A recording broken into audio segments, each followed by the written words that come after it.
I'm Teisha Bader with Shalom TV's news update for Wednesday, August the 27th, 2014.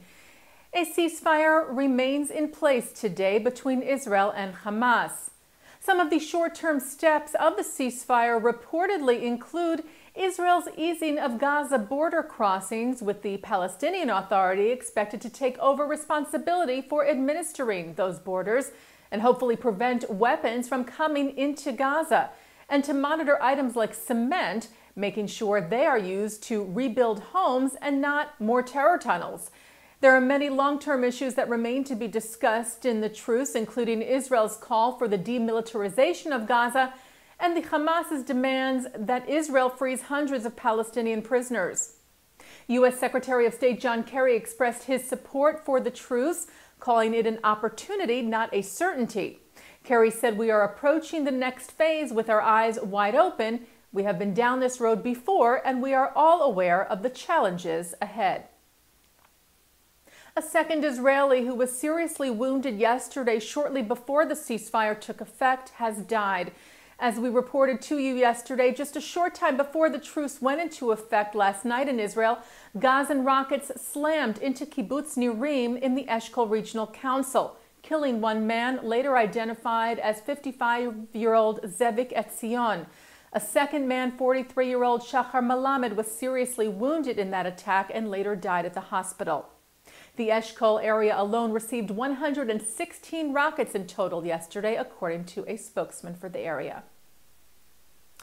The Jerusalem Post reports that Germany has donated funds to help residents of Israel's south to recover from the trauma of living under incessant rocket fire.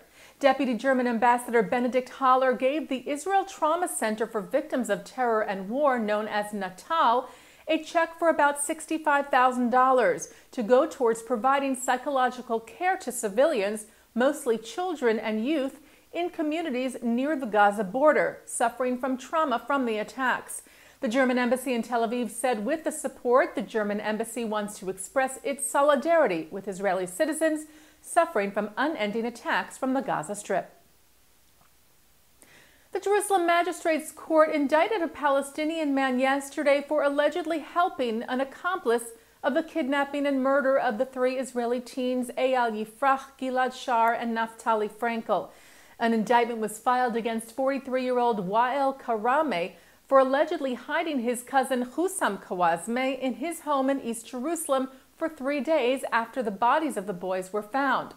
Hussam was arrested last month and admitted to his role in planning the attack and helping to bury the bodies of the boys on land he had purchased previously. The New York Post reported that a young Jewish couple was attacked this week in New York City by a group flying Palestinian flags. The incident reportedly took place on the Upper East Side Monday night, when the Post cited police sources in their report saying that 2 cars and some motorcycles pulled up to the couple on East 63rd Street and began yelling anti-Jewish statements at them. One threw a water bottle that hit the wife, and the husband was punched in the side of his head. Police sources said the assailants then took off in their vehicles, some of which displayed Palestinian flags, adding that the couple may have been targeted because the man was wearing a kippah.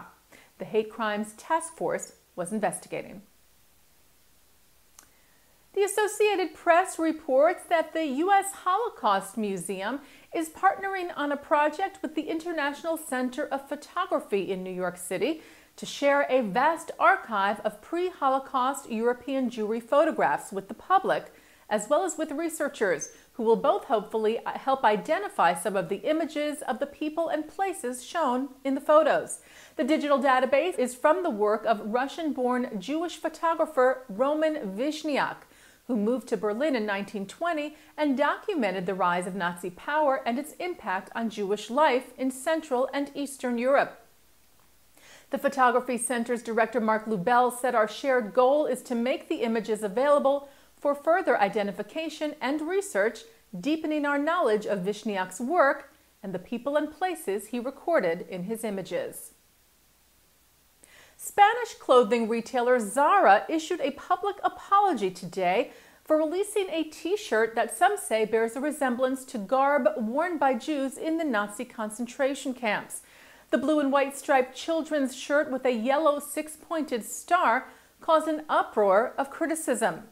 A Zara spokeswoman told the Jerusalem Post that the shirt was inspired by classic westerns and that the word sheriff is written on the star. She said it had nothing to do with World War II and that the item was no longer for sale, saying, "Obviously, we are very attentive to the sensitivity of our customers. We made a mistake in this case." Israel's Yad Vashem Holocaust Memorial said the T-shirt was insensitive and they were glad that Zara took action. And turning now to our Shalom TV programming for tonight, Wednesday, August the 27th. At 8 o'clock, Executive Vice President of the Conference of Presidents of Major American Jewish Organizations, Malcolm Hoenlein, talks about the challenges of Israel and American Jewry today. And then at 9, Mark Golub sits down with Israeli renowned cantor, artist, and Broadway star Dudu Fisher on L'chaim.